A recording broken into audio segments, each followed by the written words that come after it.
Doing all right. All right, and we are live, guys. I have a great feeling about this one. David Fox here, the Black Belt Realtor, on an episode of Keeping It Real Estate Podcast. My broker, Jordan Bobbitt. Jordan, how we doing? Doing good. And the associate broker, Jerry Bobbitt. Hello, how we me. doing? How's everybody doing? Doing great, man. So we are pretty much deep into, at least I feel like we're getting deep into buying season. I mean, warmer weather's coming. You got a lot of activity going on, Jordan? Oh yeah, I was just funny enough. You were saying buyer activity starting.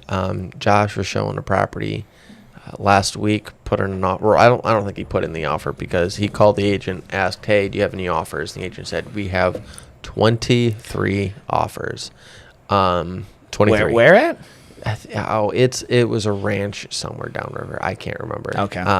23 offers. 3 offers. That's going to fit in nicely. Remember that, boys and girls, when we get into the later show, when we talk about how sellers now outweigh buyers and the market is finally going to swing the other direction, according to the interweb. Yeah, so, I mean, that's kind of what we saw in Allen Park. Allen Park, what is going on? Dude, why is Allen Park so hot? Well, it's been like that for, I don't want to say on and off for, we could still, no, I'm just kidding. But no, there's pockets of Allen Park that have always been extremely hot. Yeah. And it's funny because you could even be like a couple blocks north or south. Yeah. And prices change pretty quick. Yeah. Oh, for sure. Yeah, absolutely. Well, let's as far as like tales from the trenches, the only thing that we have is have you sent any clients over for that $20,000 grant? I have not. I've been trying.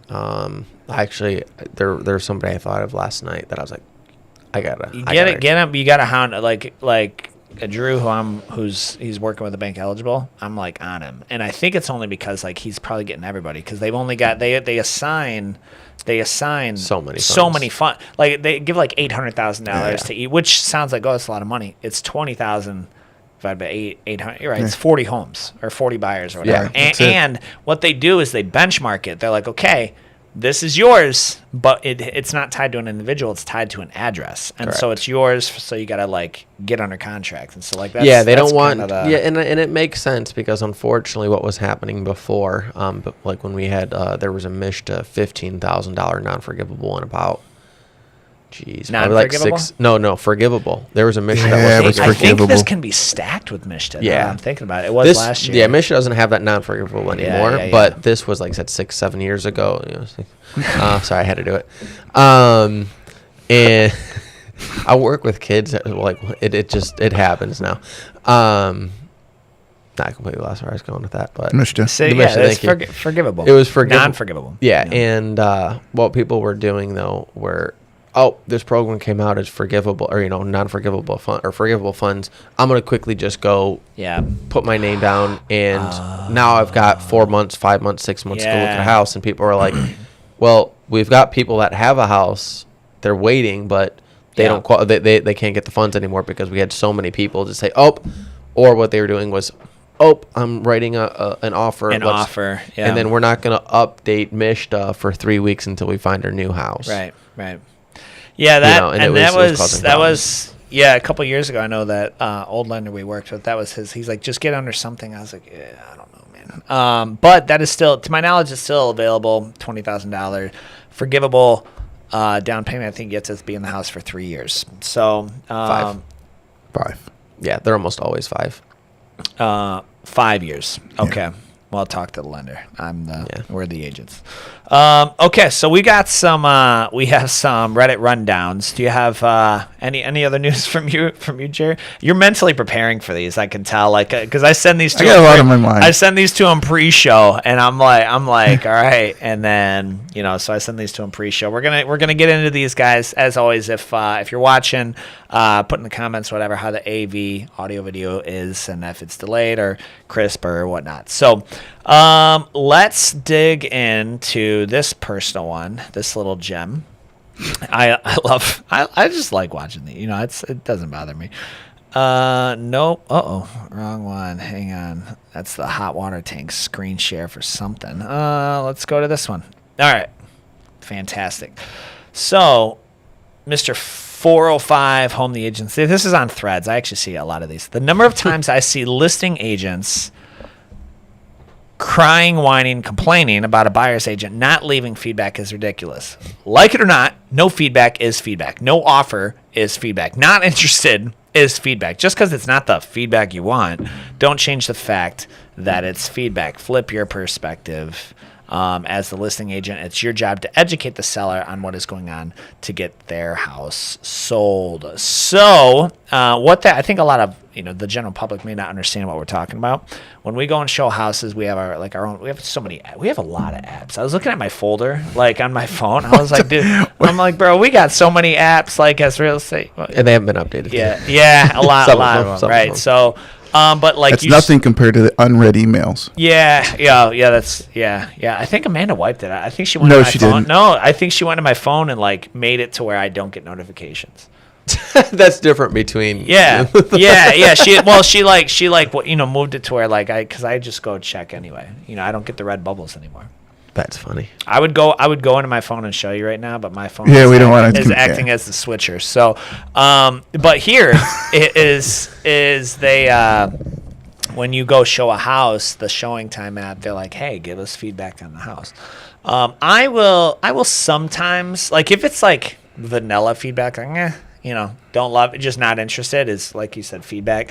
But sometimes if it's something I think the agent would know, hey, the house smells like dog urine. You have to address that. It doesn't matter what it looks like or you can't get past the smell like that. I, as the listing agent, would want to know that. And then I'd be like, hey, a lot of times I say it already, but it's not just me now. I'm not just a jerk. Other people are saying this. It goes a little bit further about your house, right? Other people literally, here's the screenshot, a lot of times too, it's they give feedback hey, because I do how do you think we price the house? And sometimes they'll say, some agents are, oh, you priced it too high, and then you get an offer for that price. Right. A week later, it's so kind of keeping it right where it is. What are your thoughts, Jordan? I was gonna say I think this is something we probably disagree on because he's just more old school, and it's, if you notice, more of the old school agents asking for the constant feedback. Yeah, it's just that's something they want, and they feel like it's almost disrespectful if you don't. There's some agents in our office. You leave feedback every house? I don't on every house. I try to. Yeah. Only because, like Jordan said, to me, it's not that it's disrespectful. To me, it helps the industry. It helps the other agents out. Because if I'm trying to get a price reduction, Jordan knows it's overpriced by 10%. Why not tell me? Right? Because then if you tell me and Jordan tells me and another agent tells me it's overpriced by 10%, it's overpriced by 10%, now I can go back to my client who I've already told them it's overpriced by 10%, but they think it's just, it's just Jerry. And now I can go back and show them 5 different agents have said the same thing. 5 agents have said your house smells like pot. 5 agents have said your house smells like urine. Right? So now they're starting to get the story. This is, so I'm reading some of these comments on here. It's kind of, says anything you say to a listing agent can and will be held against you. Slytano, I don't know. Sure. Rarely anything more than thank yous left on me because feedback can hurt negotiations. What type of feedback are you leaving? I suppose if you're this place, if my you're client loves the house and it has to happen. And I think Jordan's right. No, seriously. Yeah. You don't want to say the house was priced low, the price is beautiful, my clients love the house, it's perfect for them, blah, blah, blah. And all of a sudden you come in and you want to negotiate on price. Yeah. Well, you moron, you just told him. That's you do have to be careful. And like the other guy said, it will be held against you later, so just be careful what you say. I even say that when we're in the house, you never know where there is a ring camera or anything like that, and you're sitting there talking the house up and how beautiful it is. Yeah. Save it for outside when there's no cameras around. I always, I say, on the way in here, I was listening to a radio show, and they were talking about criminal usage of cameras, right? Now there is. There's a law. We can't audio record in Michigan. Even so, everyone's Blink cameras, Ring doorbell cameras, everybody that has a camera on their house that audio record in Michigan, it's illegal. Is that true? No, it's 100% true. Because it's trying. It's there's a bill in Michigan right now trying to get passed. Yeah, trying to change that because so many people are. And it's an old school. It's an old school reason. The old school reason is you have to remember we didn't have technology that we do today. 30, 40, 50 years ago. Well, how did the FBI, CIA catch all your drug cartels, your mafia guys? They tapped their phone. Well, you had to have a warrant to tap your phone. So you can video people in public. You can't audio people in public. Their phones. So if you think that there is you should have some privacy, then a phone tap would be needed. Right.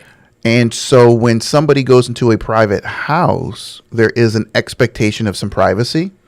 And so in their own house. No. Even in your house, there is some expectation of privacy, according to the laws. So they can video. Literally this morning they were like, that's funny. They can video you. They cannot audio you. Interesting. But no one's. I mean, as of now, nobody has. It's been one of those things prosecuted. I don't think it would. I don't know. Yeah, I think that may be one of those that's like it wouldn't even make it there. But now on the outside, there is no expectation of privacy. Yeah. And that's where you see a lot of these, even if constitutionalists. You're coming into the house. Yeah, that's interesting. So if you see a lot of these constitutionalists, they're outside on a public sidewalk, even videotaping into a business, there is no expectation of privacy because I can see it from a public view. And that's where these confrontations come in, and that's when the cops come and they're trying. And I get part of it is they're trying to educate cops because unfortunately a lot of police officers still think that's illegal, and it's not illegal. It's not illegal for me to walk around with an AR-15 strapped to my back. That's an open carry. That's legal. I can do that. You can't stop me. Just to ask me questions. I mean, I'm getting off on a rabbit trail there, but just to clear, Dave's over here thinking. Audio recording in Michigan is a one-party. That's what I was going to say. You have to. So if you go in with your client, neither one of you know you're being audio recorded. Consent. Neither one of you have consented to being audio. Interesting. You're breaking the law. So, but if the homeowner was there. Correct. If they're there, then it's legal. That's what I thought. Okay, yeah. So they have to be there and part of the conversation. Of course, they have part of the conversation. Now, of course, this isn't someone just broke into my house, but not you're willingly giving people one part because that's what I was under the impression. Yeah, interesting. So you can't record people with audio without unless you're in a conversation with that person. But when you're showing a home, like I said, in our situation, we're going with a buyer. Neither one of us know that the home is being audio recorded, and technically that person is, like I said, technically breaking the law. But there's funny videos all the time of state laws or national laws that aren't enforced anymore because it's just they've never been taken. I think under the right circumstances that would be held up. It depends what's happening, right? Like if a federal agent or a state agent or a police officer was doing that and it was going to be used in court. Yeah. I don't think that's going to be held up. Now you didn't have a warrant to do that, but when you're showing a house, they're not going to hold that against you. Interesting. Yeah, I tell clients all the time, assume you're being recorded, right? Whether you can see the cameras or not. It's a good answer. And I tell don't just if anything, rip the house apart. Yeah, yeah. Just not either way. Right? Like I was joking. Just keep your mouth shut. I tell him, dude, there's cameras. Just be careful what you say. Yeah. One thing you don't want to do. He goes, man, this place is a dump. I wouldn't give him but one. And I'm like, yeah. I mean, because you don't want to Your client said that? Yes. Oh. I told him, hey, dude, they're being audio, or I can see there's a blink camera. We're definitely being recorded, probably audio too. So just be careful what you say. Yeah. And not even 10 seconds later, again, this house is listed for like $220, and he's like, man, this place is a dump. I wouldn't give him but like $150. And then we got, do you think they heard that? Do you think they heard that? And I'm like, dude, you're such I was just laughing with him. I'm like, man, you're killing me. You got to be careful. He didn't like the house, so then just don't write it off for him. Well, there's not. I think there's a comical edge to that one. Yeah, But he was just being. I think he was also just trying to be funny. Yeah. But it was. I was just laughing. Like, yeah. Thankfully, we don't like the house, because if you really like the house, and that's what we. Yeah, we would be. It's not gonna go well. Yeah. No. Which leads me into the very next, kind of a little bit into the next Reddit rundown, as you will, or threads, as more appropriately. These I love these. These ones are my favorite. Right? So, Mr. D Smitty 15. My wife and I are house shopping, and I'm on Zillow Redfin every day. And if I find the house, go to the open house, decide the offer, and tell my agent exactly what. Relax, Jerry. I'll get to you. I see you. I see you losing it over there. And tell my agent exactly what the offer should be. Does the agent still deserve 2.5%, or can I ask for that percentage to be lowered since I didn't? This last line is too much. Since I did most or all of the work. Clearly, he has no clue. Yeah, you did all the work, Smitty. You're good. No, in fact, they don't deserve anything. Don't pay him anything. Before he goes on his tangent, because I know he's ready. Yeah, all I'd say is, if that's the person, well, one, it sounds like you're calling me on my listing. First off, because it doesn't sound like he's got a buyer. Confused. Yeah, or a buyer's agent. I don't know. Like, that's what I'm confused. Because if my wife and I are shopping, I tell my agent, does the agent still deserve? Because he says my agent, the agent, and that's confusing. So one, is he represented? Yeah. So one, if he's not represented and he's come to my listing, that's just the way I'm gonna take it, because that's where it sounds, and that's where my train of thought went. Anyways, I would tell him, since you already know all of that, go get a purchase agreement online, write the offer, and present it as what do you call it? By yourself without an agent. And then we'll reject it, because per our listing agreement we've got on there, usually, it's up to the seller. But, either unrepresented or do you have to be represented? And I'm just going to tell them, okay, well, unfortunately, if we have that checkbox, you have to have an agent. There is no. I'm confused. I'm trying to get his standpoint. Jerry, you had obviously something to say about. Well, this. I mean, I'm reading these comments. I mean, it's comical. I mean, right? It's like like I said, it's like going to the doctor. I slice my leg open and I put a tourniquet on it, put some gauze on it, stop the bleeding, and then go to the doctor and be like, hey, I've done most of the work for you. I'm going to get a discount today, right? No, Einstein, you're not going to get a discount. What you've done is maybe, I don't know, 3% of what we do, right? I mean, anybody can come up with a value if you're worth your salt. She come up with a value and do what he did. I mean, it's unfortunate. And I think it's part of it is education that agents have not educated the general public on what really goes into the behind the scenes thing. And I guess that's what I always tell my clients. Listen, my job is to make this transaction as seamless as possible, and for you to make it think, that was easy. Yeah. That's my job. If you want, I can show blow you up with every single hurdle. Yeah. All the hurdles that I jump that you don't see, right? To make this seamless. If you want, we can show you what it's really like. I'll add you on the three-way call with the underwriter for or the appraiser. All of them, right? The mortgage company, the city inspections, the listing agent,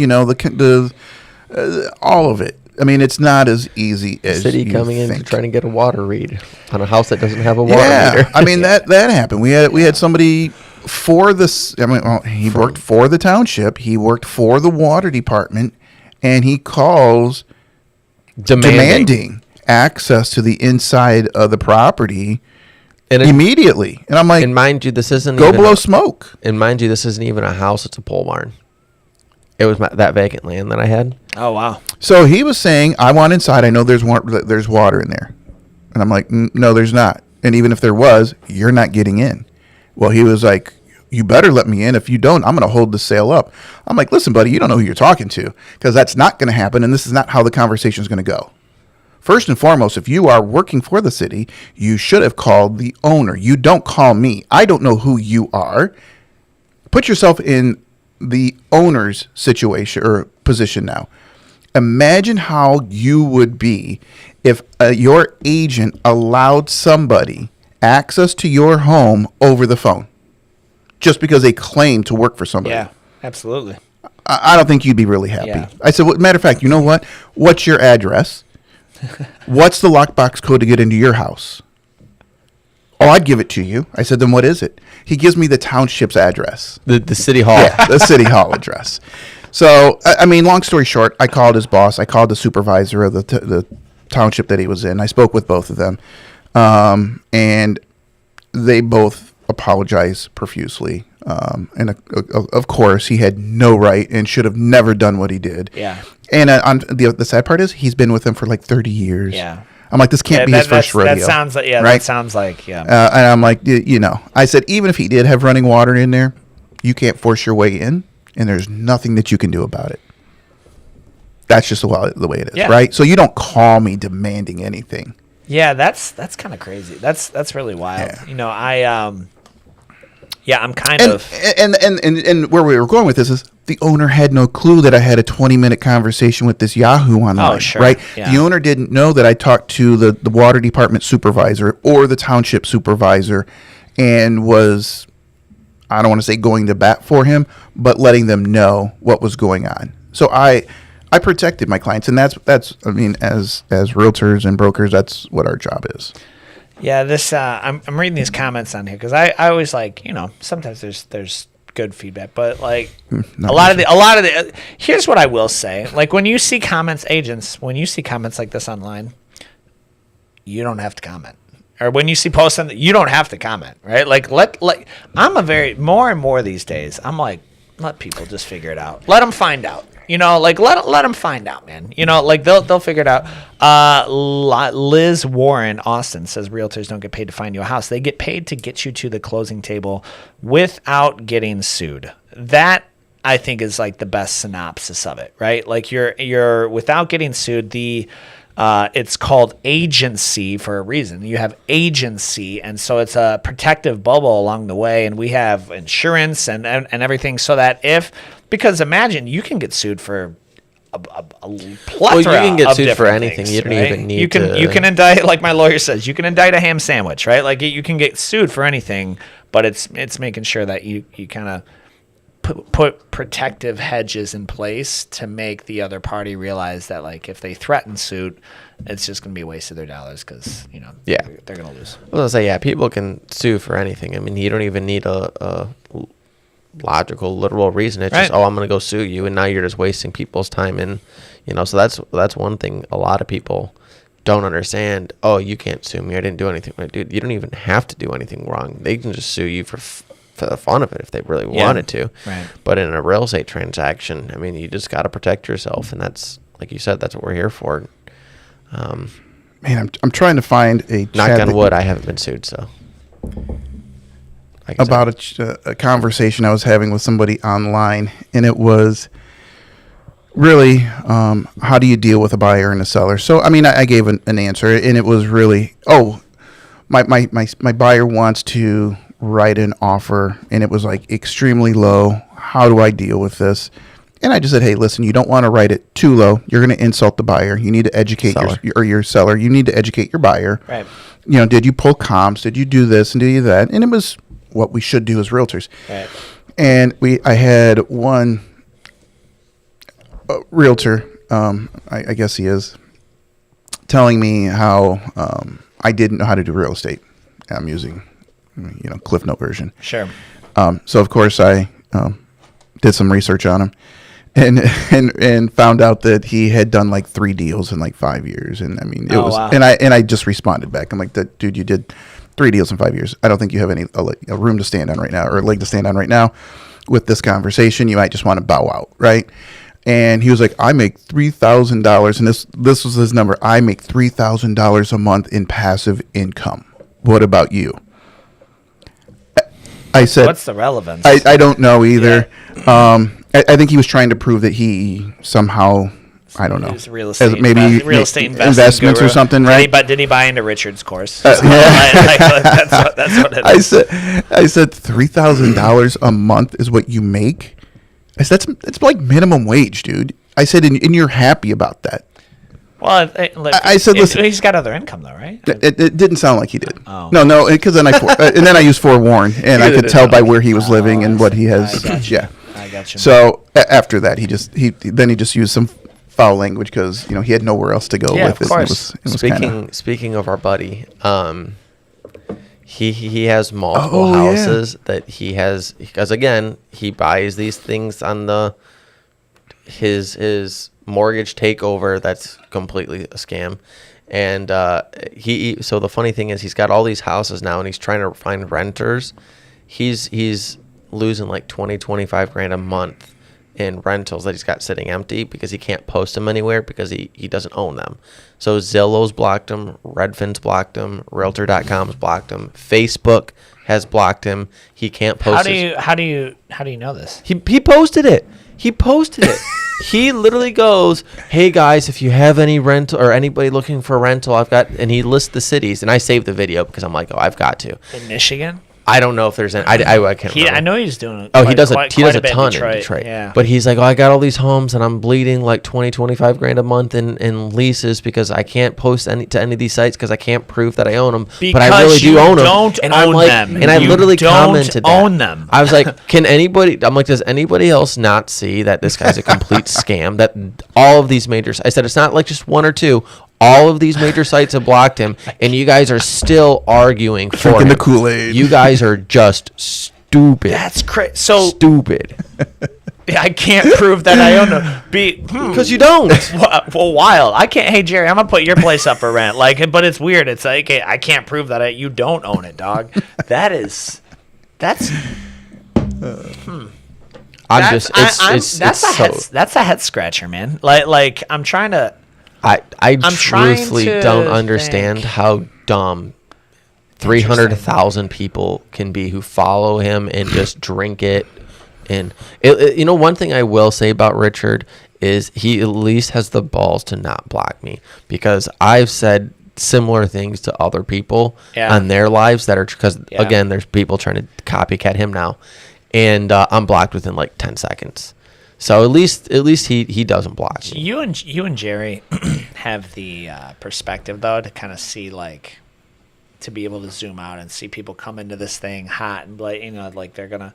But it really is a tortoise game. A lot of what I've seen, especially in real estate, because people get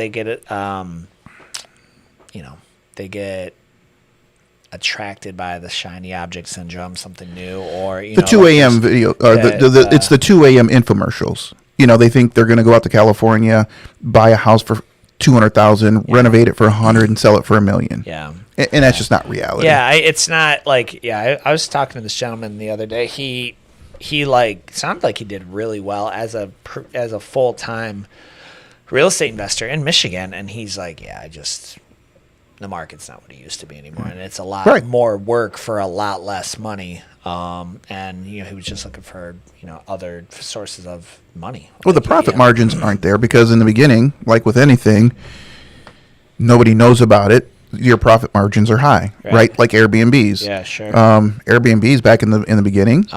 You could have made $1 million, and I'm not exaggerating. Yeah. Now there's so many Airbnbs out there. I saw a 3-bedroom Airbnb in Orlando house with a pool. It's like $110 a night. It's cheaper to do a hotel now in a lot of cases. You mean a hotel? You mean the Airbnb's hotel? Sorry. Oh, sorry. Well, no, I'm saying it's cheaper to do Airbnb. Oh, yeah. Well, depending on. Yeah. Because you can get a 3-bedroom Airbnb for like $110 a night. Yeah. I mean, you can get. Wow. I mean, it's barely cheap. It's barely covering your note, unless it was off season, I guess. Yeah, but. And I think it's just so saturated. Yeah, even in Detroit, we were looking at one. It was a completely new build, and we're thinking, wow, this one might be a really. I mean, you could throw a baseball and hit Motor City. Was it 350,000? Right? No. How much was it? It was 9, but it was a 4-unit. A 4-unit. That's right. It was 4 units, completely redone. Beautiful. All 2 bedrooms, and 900, and it's been sitting. Jeez. Vincent. And I thought, he's well, willing to do a 0% down lane contract. Yeah, I mean, I was thinking, or not 0% interest. Sorry. Yeah, but I was thinking, for an Airbnb, you should be able to at least break even or make some money on this thing. For sure. Yeah. No. I'm looking at it. I'm like, again, $120 a night. I'm like, I'd have to rent it out 50% of the time, which is unheard of, right? Yeah. Most Airbnbs are like 30%, 33%. Oh, wow. Yeah, they really aren't rented out a ton. But that was the attractive part, right? You're only renting it out for a couple, 3 days, 5 days, and you're still making it's still paying the mortgage. Yeah. Not anymore. Not anymore. So, moving right along to this is funny. I like memes like this. It just makes me laugh, mainly because it reminds me of the show that they come from. So, from the Bitcoin therapist on was this Twitter or X as it's called, you're telling me it's harder to sell a home today than during the 2008 housing crisis? This doesn't sound good at all. And what he's remarking to is this that says U.S. now has 630,000 more sellers than buyers, the largest gap in history. Well, whoa. Where did that come from? National, probably. No. Well, and I would also, this is a deceptive headline because I think what they meant to say is recorded history, number one. Number two, I think that it needs to be adjusted for the population, right? Like it needs to be adjusted for the population. So read it again. The U.S. now has 630,000 more home sellers than buyers, the largest gap. I would agree with that. Okay, so I apologize. I would agree with that because we have a ton. Wait, home sellers? Sellers. Yeah, that's wrong. That's reversed. I mean, I have one listing for every 7 or 8 buyers we have. I think one thing too is going to be depending on where, and this is where I was going to say it's hard when you're talking national stuff like that, because like I was just saying, we were just talking about earlier. There's 23 offers on one house. Yeah, where did that stat come from? Redfin. No, okay, where did Redfin get that stat? I mean, did they just pull it out of their rear data? That was their data. Yeah, this is one that just came. I've seen it several times in the past day or two. Now, where they're pulling it from. It's their own data. Yeah. I mean, is it home sellers? How do? Yeah, unless there's areas like everyone's like, oh, Austin is bleeding or Houston. Well, is it because? Well, wait, and I guess my question is that because of your data on your site? So because people are not registering as a buyer on your site, wanting information about all the 3-bedroom homes in the 48555 zip code. I mean, is that where their data is coming from? Because I guarantee you, even on a national level, there is not a abundance of sellers compared to buyers. Because I was going to say, I mean, when you look at places like Florida compared to here, Florida is not the same market as Agree, 100%. And that's where I think, according to Redfin data, it just says as Redfin of February, data. roughly $630,000 gap. Which between Redfin defines a buyer's market as having over 10% more sellers than buyers. The market has been in the state since May of 2024. They're smoking crack. Okay. Yeah. Okay. Like this is my man. I guess if they put it in writing, it's right. The correct? older I get, bro, the older I just want to I look at these things like this is the we're in it, and they're saying things now nationally. I don't know what it's like. The strongest buyers markets. This is wild. This even just adds to the insult. Are in the Sun Belt, including Miami, Nashville, and Austin. Oh, I'm sorry, buyers. Okay, due to high new construction where the Northeast and Midwest remain more balanced. Dude, I talk to, but on the same tongue, you see these headlines, and then you see other guys that are like, I've written my 3rd offer this month, and I over asking, and I got beat out. I don't know how many more times I can do this. I mean, I will say Florida right now is probably the state. On a state level, they're probably one of the worst ones where people are just, I don't want to say done and fed up, but it's with the, FEMA insurance, homeowners insurance.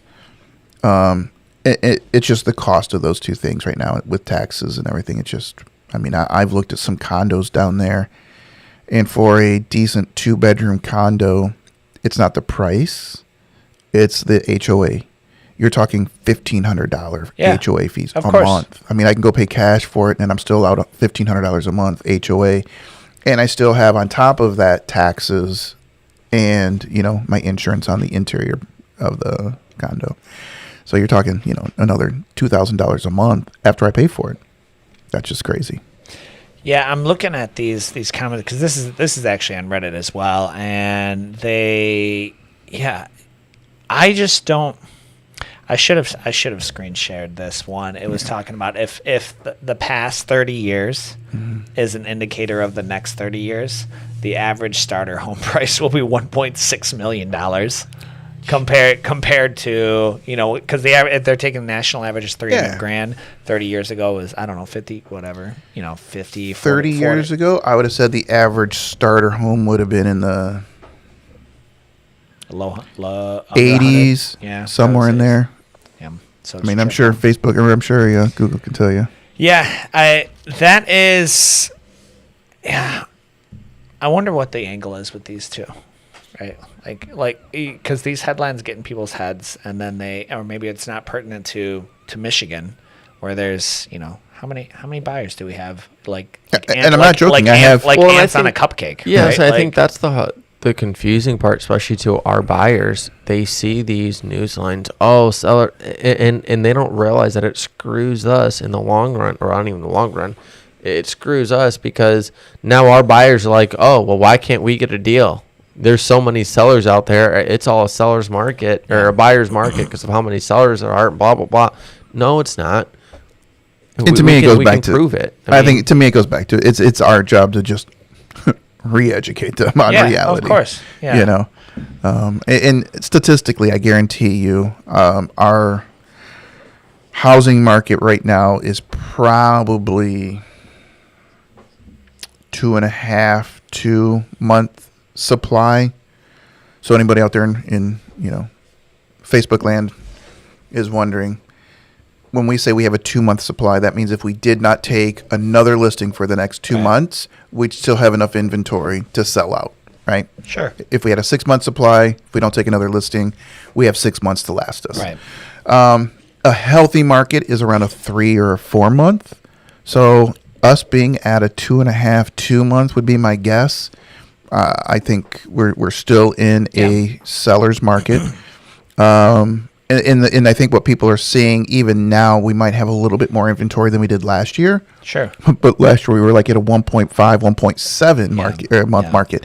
So, even though, we do have more inventory this year, we're still at a shortage. Sure. For sure, dude. And for anyone watching this and they're like, realtors are just trying to look, bro, I don't care. So rent. I don't care. Like rent. Doesn't bother me if you want to move and need to move. And if you want to sit down and do some math, dude, I'd be more than happy. On the need to move, right? Helping a family, they're growing family. Yeah.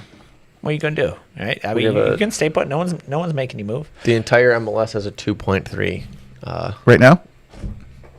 All right. Month. You know what, Jerry? It's like I've done this a month or two. Man, I'm not, for an associate broker, it's not bad. I'll give you that. Like your data off the hip is usually not very far off. I'll give you that. Once in a while I'll miss it. So we are moving right along. So this actually goes in well. Poor boomers. Who's considered boomers now? 50s, so 70-year-olds? No. Boomers are like my dad. Would be my dad. I'm a Gen Xer. So I'm 56. No, I'm sorry. Born in 50. So I understand. Yeah, I would say baby, 40s, 50s. Sorry, he's 40s, a little 50s. older. Sorry, he's got to. Sorry. So, all right. So Donald Trump is openly admitting that boomers in the U.S. government are trying to price out the younger generation. What would you expect from a page called the Illuminati bot? I was going to say listen. If we listen, that's not what he said. That's not what he said. If we listen to the actual clip and don't just read the headline, do they give you the clip? Yeah. Oh, okay. On housing, you talked in your address last night about housing. Yeah. Are you still considering a national emergency over housing? I'm looking at it. What would yeah. that look like? Oh, I gotta turn this up. I can't hear anything on this guy. Hang on, guys. Hang on, fam. We're gonna turn the sound effect all system audio. There we go. We're gonna turn it. It's gonna blast out the speakers. And there we go. There's two thoughts on housing. No, it didn't. No, it didn't. Lies. Housing, that because we have such a strong market there, houses are very valuable. It's a big part of their Is net that Morgan's worth, phone? their house. I don't want to knock those numbers down because I want them to continue to have a big value So he says, I don't want to knock these numbers down because I want the homeowners to have equity for in the their home. house. At the same time, I want to make it possible for young people out there and other people to buy housing. In a way, they're at conflict. At the same time, I want to make it possible for young people to buy houses, right? So the question is, What's it going to take? how do you do that, right? Let me tell you. I think sure. Lower the interest rate. To- You're going to have to. And the reason I say you're going to have to lower the interest rate is why you have to the federal remember. home. I've always said, historically, Americans move what? Every 5 to 7 years. Right. Since we had that 3%, Dude, 2%, yeah, it's been a long time. it doubled. Now Americans are moving every 10 to 12 years. And you're not going to convince me to move when I have a 2.125 interest Yeah. rate. How are you going to How are you going to convince me to move? To give me an interest rate close to what I'm your at? affordability, your affordability goods. Well, I would almost wonder too, like, would that be, however you impact? And I don't make regulation, right? Like, but however you because we played with the math. I would like either to sell my house and rebuy it, my payment would double. Oh, I would not. I mean, To sell my house and rebuy it because you're in it again. They bought five in 2020. Holy cow, 6 years ago. yeah. Holy cow, it's been a long 6 years or a short 6 years, I guess. But like 2020, you're in at 2%. So the prices were lower, and the interest rates were lower. Now the prices are up and the interest rates are double. And so to buy, I think, and again, my house is, I think we bought it for $200,000 or $220,000 or something. 2013. To rebuy it at today's market now with the interest rates higher as what they are, it would double. It would easily double. And a lot of people are in that same boat. A lot, like you talk to these, boom, I want to sell my house. I want that. What are you going to buy? You're getting whacked. Yeah. Like, unless you downgrade to a point to where you just pay cash with the equity that you have out of your house, which could be an option. Right? Problem is, in a lot of those situations, you've just been at your house for 20 years. You paid it off. Yeah. Why do I want to move and downgrade and sell my house and like you said, downgrade and pay the exact same amount? Well, they're just getting older, right? If you have Sure, but I'll take, like with Sherry and I, if I sell, yeah. even if I try to stay in the same area, buy a small condo. Yeah. A small condo in my area is going to be $350-ish. And that's going to condo route. Really? And that's a condo. That's a little 2-bedroom condo with a basement and 2-car garage. Wild. Yeah.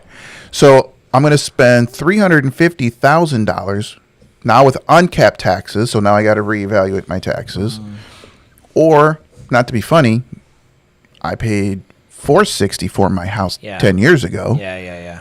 So my taxes are probably going to be more in the condo than they are, or almost Close to Yeah. what my taxes are now. Yeah. And I got a little bit more house and a little bit more land. Yeah. So again, I mean, you and I have spoken on why, my desires would be to move. It's Of just, course. cutting grass and maintaining the house and all that other stuff. But it goes back to, if we can afford it, right, we're better off just to stay, because my money is, if housing goes up at a 10%, and I'm using round numbers on 350 compared to where my house is now, Of course. I guess I'll stay. Yeah, of course. In terms of the equity yeah. that you're building, due to So it just the doesn't size make any of the sense. the size of the asset So- that you have. And everyone's very upset with boomers, by the way. Like they're and I'm not sure how they got the boomers have destroyed this generation. I'm not sure how they're taking the brunt of it. I'm also not sure how it's their fault, right? Like How do they say it's a boomer's fault? Well, they're saying, guess would be my question. some of the comments are boomers would rather die than take $1 loss on their house. Yeah, on their home that's worth $500,000 to take a $1 loss that they bought for $90,000. Yeah, they're not going to sell. But supply and demand are economic laws, just like scientific laws. An object in motion tends to stay in motion unless acted upon by an outside force. That's the scientific law. Supply and demand, the more you have of something, the less valuable it becomes, right? So supply and demand of the U.S. dollar, I would, before anyone should really be allowed to speak on home pricing and the pricing of things, read The Creature from Jekyll Island and read about the Federal Reserve and read about how the fractional banking system that is now, when people say, like, you know, the clearest and most direct observation of this was during COVID, when they were literally handing out $50,000 for people to stay home every year. They were literally, you couldn't pay people to go back to work. You couldn't pay them because they're like, well, to get me to leave my house, you'd have to pay me at least $25 an hour. That's what the government's paying me to stay, stay home and do my nothing. ass at home, Yeah. right? So I'm going to stay home and buy campers and RVs and Boats. four-wheelers and boats and all the things. And then, and the beautiful part, I don't even have to pay rent. Right. Like, because they're not making me pay rent. So the very they financially so irresponsible and let's talk financially about reckless. that. Let's talk about that, right? So under the Biden era, they froze interest rate, or they froze payments. Do you remember that on people? You didn't have to pay the banks during the certain amount of time. Of course, yeah. So guess what happened? It just rolled back in March. It just rolled back last month. So So all those foreclosures people are going to be coming up. are going to be getting foreclosed on if they haven't caught up yet.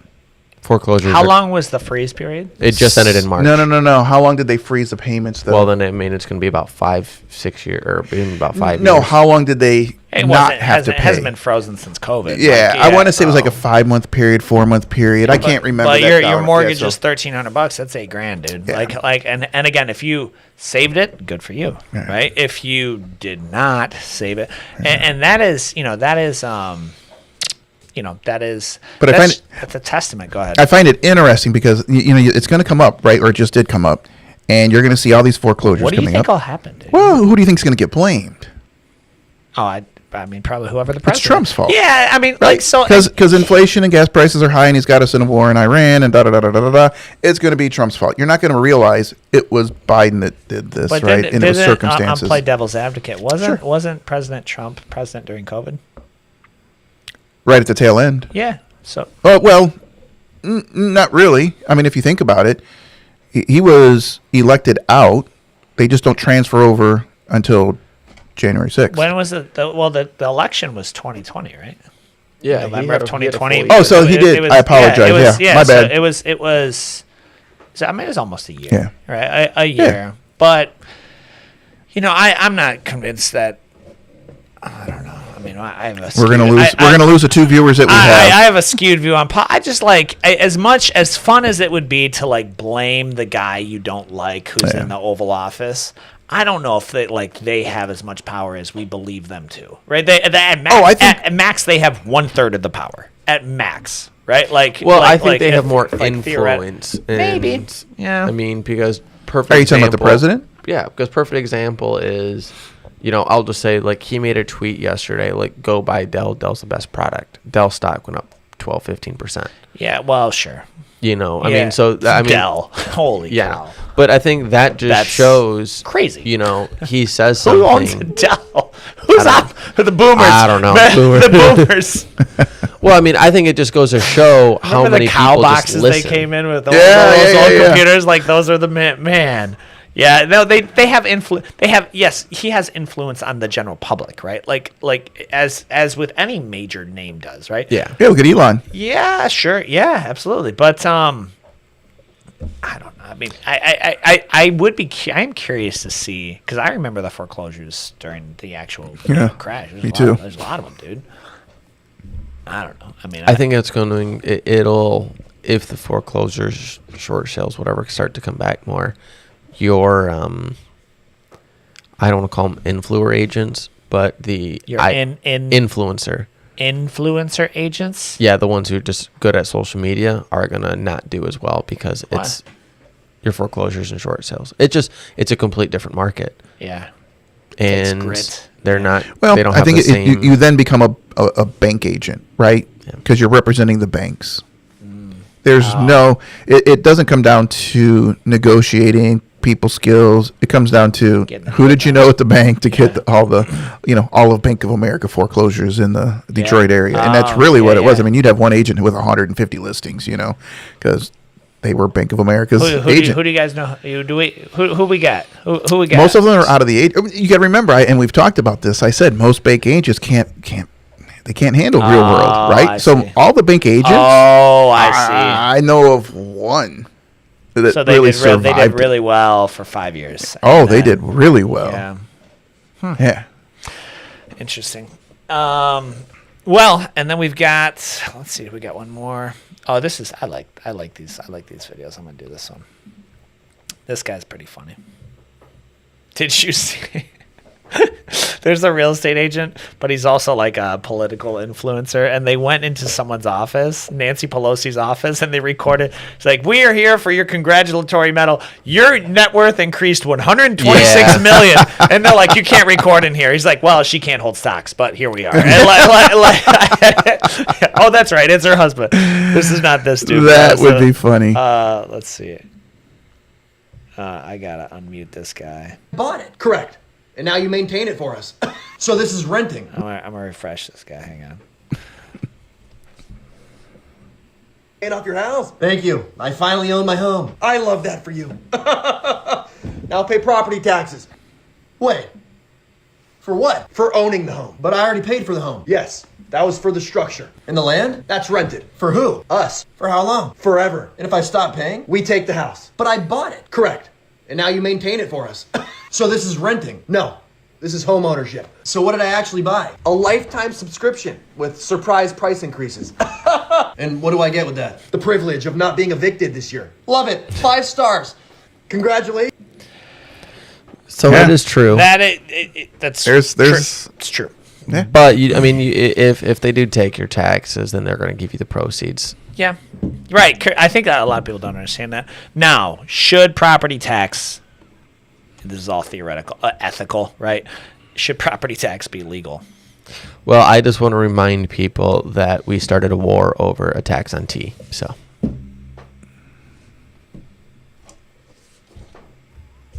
I'll just leave it there. What are you proposing? My sister and I had this conversation. I think there needs to be a reset. It was a 3% tax on tea. It was like a 3 or 4%. Yeah, on tea, dog. And I was just talking to about a client yesterday, and he was just feeling the pressure of trying to find a home, and he's just like, and he was just small talking with me. He goes, I just don't understand. He goes, I work at, I think he works at, Ford. Yeah. He goes, I make decent money. Yeah. Because I spend like $24,000 in taxes every year. And he goes, and then after I give him my income tax, it's a tax on this, it's a tax on this. He goes, Just a tax on gas. You know, what you pay on gas per gallon. and he goes, and now you're telling me that I'm gonna buy this house, and this house I'm gonna have to pay $6,000-$7,000 again with the $6,000, a year in taxes. He goes, dude, half my money is going to taxes, and I was just like, I think we pay about 40% in taxes. Yeah. When it comes down to it, by the time you take sales when tax, you add things in there, income yeah. tax. I would. and it'd be one thing Read that they actually have. The Tuttle Twins, the books. Yeah. Solid books, right? They have. I think it's called Creature from Jekyll Island. It's like the kids' version, right? And it talks about. And not to like preach it, right? But like when you understand, like it's tough to like when the veil gets lifted, then it all makes sense. Now, is it a just system? No, it's quite corrupt, right? But that is the system you're playing in. That is the game that you're. Now the alternative is leave. To a more corrupt country. Thank you. You're right. So thank you. Right. And so now let's zoom out and let's get us extra canceled. Yeah. Zoom out. Well, where is there a place that's not correct? Well, it was called the Garden of Eden. Right before the fall of man, before sin entered the world and greed. But and all, no, and all we can't the even things, say the Garden of Eden wasn't For 2 weeks. for 2 weeks, right? And then but it was that. Yeah. Listen, I'm gonna play a video. We say 2 weeks. You got a video? Can you airdrop it to my computer? Let's see here. Can you help your elderly father out with that? I'm playing with you, Jerry. I'm playing. But Speaking of the Federal Reserve, we were talking about a few minutes ago. Dude, you'd be surprised how many people don't realize it's a private bank. Well, one, they think that it's a good thing. I just sent it to your Facebook. Can you get Messenger or no? My Facebook. Well, he's logged into your Facebook right now. No. Okay. I mean, who knows these days? Let's. Guess not. I got. Hang on. I can just tell you if you want to just do the audio, we can do audio. Let me see. Because it's really don't need. Hang on. I think I got. What do we got here, Jerry? Let's discuss. Oh, look at this. I'm gonna be able to share it. This is fantastic. And this talks about the Garden of Eden. Patrick Keene. It's actually quite funny. I'm pulling them up. Oh, beautiful.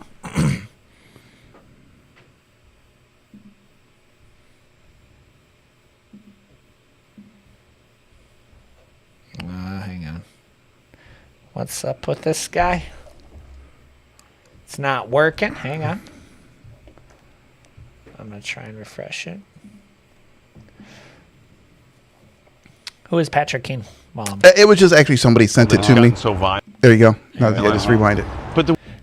Oh yeah, I've said that for the record. I've said this before I already know this is going. People, and the first part cut off. He said people say the world has gotten so violent. Go ahead. The world never got violent. There is no got. The world has been violent since the beginning. Cain killed Abel, man. Cain killed Abel. The third person on the 25% of the population Listen to this. was a murderer. Killed the fourth person on the planet. We weren't even able to make it to 3 people before somebody was a murderer. At one time, a third of the people on the planet were murderers, right? A third of the people in the hood aren't murderers. A third of the people who own guns aren't murderers. A third of the people in jail aren't even murderers, right? San Quentin, Alcatraz, Folsom Prison are safer than the book of Genesis. You thought Compton and Baghdad were tough? Try downtown Eden when the sun goes down. There was when the sun goes down. Murder and violence at person 3. One couple had 2 boys who had the world to themselves, and one of them was claiming this town ain't big enough for the 2 of us, right? Cain killed 25% of the world's population. That's more than Stalin, Hitler, Idi Amin, Pol Pot, King Herod, Genghis Khan, Manifest Destiny, typhoid, cancer, AIDS, cooties, all combined. Cooties. Cain killed a third of the people he knew. He knew 3 people. He killed one of them. I love if the you ending. knew Cain, you had a 66 2/3% chance of survival. There's no such thing as the good old days. There was like one good day. It was half a day. Adam and Eve were naked, alone, in an oasis. Lunchtime came. People got hungry. Apples were eaten. Boom, Detroit. Detroit. That's crazy. Yeah, and so I mean that's really funny. A boomer sent me that. A boomer said, "Yeah, man." So to your point about people not, they think the Federal Reserve. I don't know how you can think that. I don't know how when you understand how it operates. They don't stop. Okay, stop. And I hate to interrupt. You are giving way too much credit to the general population.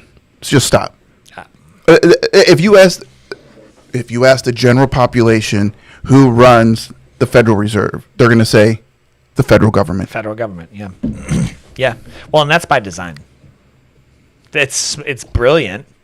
Oh, it's brilliant, right? But it's by design. He actually the author of the book, whose name is evading me right now. He revamped it after 2008 because there's a whole chapter of like all the buyouts and things that they did. I mean, there's stuff in there that's never taught in schools. He talks about the Bolshevik Revolution. Have you ever have you ever done any research on U.S. presidents who have planned to dissolve the Federal Reserve? Yeah, they were all Epsteined. Yep. Yeah. Right. JFK was the last one. Yeah, right? JFK was the last one. Last one. Yeah. Yeah, and then you're playing with it in a much bigger field, but because you've got I mean, that's the system you're in, though, right? Sure, I mean, like but that. I mean, what are you gonna do? it makes me. I don't want to say it makes me laugh, but it does make me laugh because of the ignorance out there, stupidity. You can pick the two, whatever one category you fall into. That the FBI is not corrupt. It's public knowledge now, right? It's not even hidden fact that the FBI had Kennedy killed. They released. I mean, I know they released those. Yeah. Right. And I know they. And what's sad is the American people don't even care. My sister and I were talking about. She was very upset about the Epstein. She's very upset about the Epstein thing and the people that are associated with it, and that nothing has, and I'll say will come of it. Nothing will. Nothing will happen. What do you expect? Like a public execution? Is that what you expect? Wouldn't that be nice? To set out gallows? Fauci should be on there. I'm sorry, I'm probably gonna get kicked off now. To set out gallows like why not? What do you expect? I would vote for that. Yeah, I think it would. I think you're putting something. a slippery slope because now, especially in today's age, Still of due AI, process. Due process. Oh yeah. Well, that would be the fear, right? I mean, because agree. Now, you just, I mean, especially if you've got enough political power, you just make these videos, make these documents, shove them in. Oh, we've been on him for 10 years. But here's the thing. I guess now you're just screwed. and I'll use Fauci as an example. Man, this is not real estate. I'll use Fauci as an example. He's never denied it. He's always, promoted his view on it. So it's not like if you went to court with Fauci, all of a sudden he's going to say that wasn't me.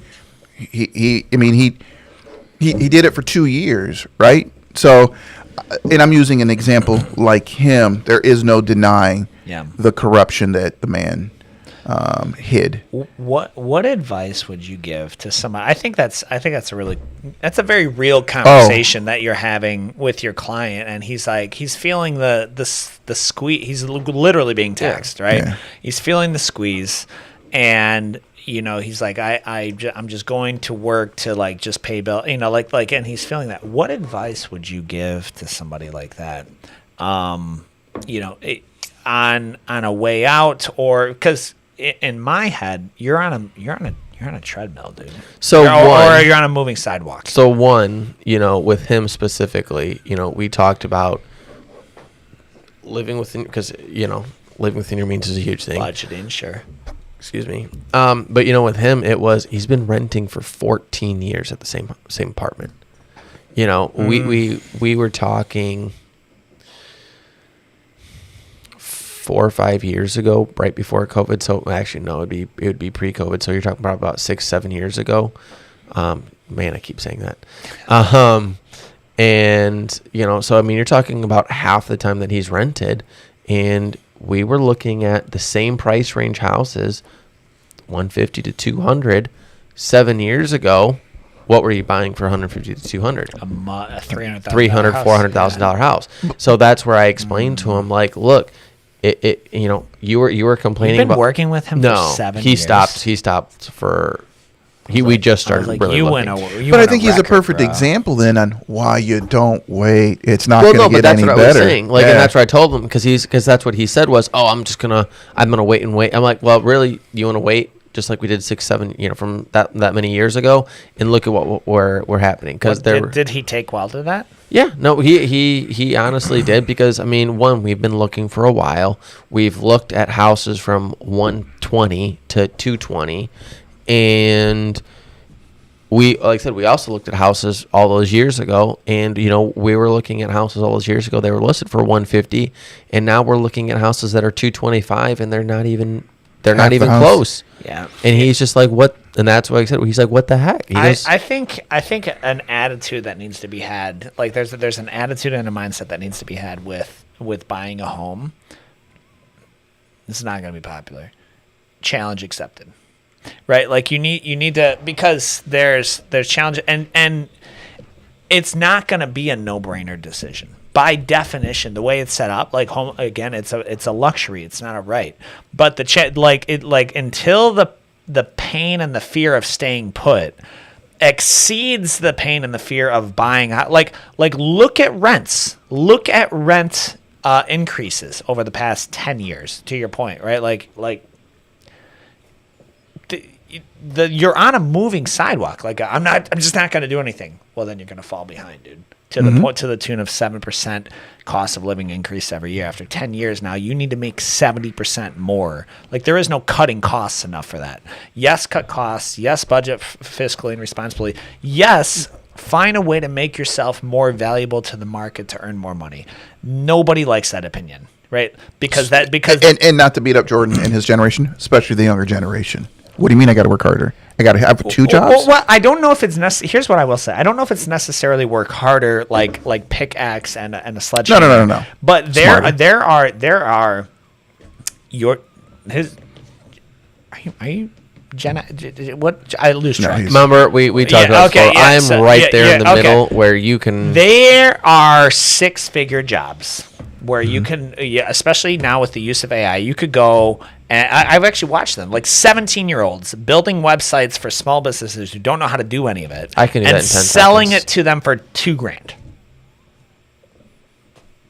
Yeah. I mean, you got to call. You have to be able to call them and say, "Hey, Mr. Taco Shop owner, your website sucks. I made you a new one. Would you like to see it? And it's got your menu and everything on it." Yeah, sure, okay. And it's $10,000, and you can pay me, $500 a month over, however, whatever. You do that 50 times in a year, right? So they're primed, and it's just the you got to get creative, right? It's you have to adapt to the world that you're changing. It's not great. I mean, it's not.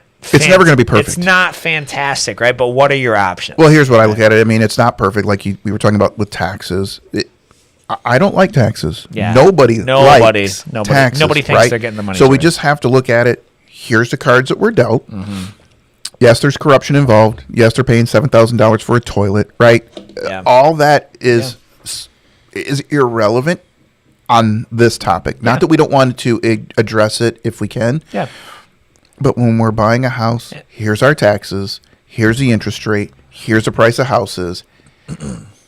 In the big grand scheme of things, you either own and take the responsibilities that come along with home ownership. Yeah.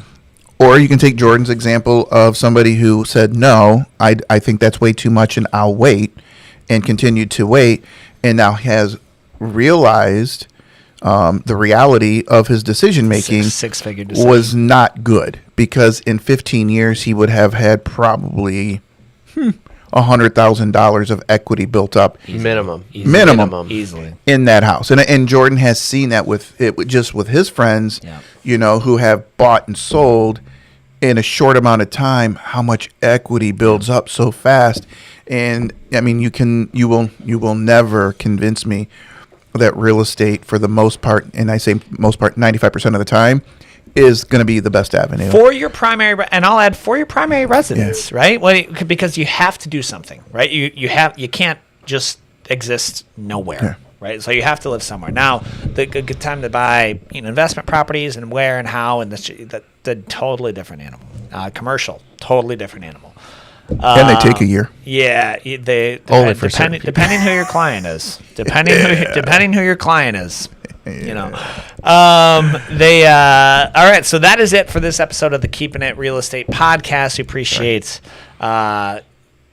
your single viewer following along on this one. Appreciate that, whoever you are. But if you if you have questions about that, the best thing I could say is rather than be paralyzed, there are a lot of programs still out there to help reduce the amount of money needed to get into the down payment. Now, you still got a mortgage payment. Yes, once you own it free and clear, there's still taxes, but at least you can get and be a homeowner if that's your desire. If you want to choose to rent or whatever, then that's your choice too. We're not forcing square pegs into round holes here. So appreciate you guys following along. If wherever you're seeing this, what will help if you're seeing this on Jerry's page, my page, the Black Belt Realtor YouTube, wherever you're seeing it, if you could just click whatever call to action button, like, follow, I think subscribe is another one, that will help us get more traction out there to get more viewers and maybe help, even a few people get into a house and out of the renting world. Maybe help a few poor souls that are paying $20 a month to be a part of the whole yes, real estate wholesale. Absolutely. Yeah. And we don't charge. Yeah, right. All right, guys. Thank you so much, and we'll see you next week.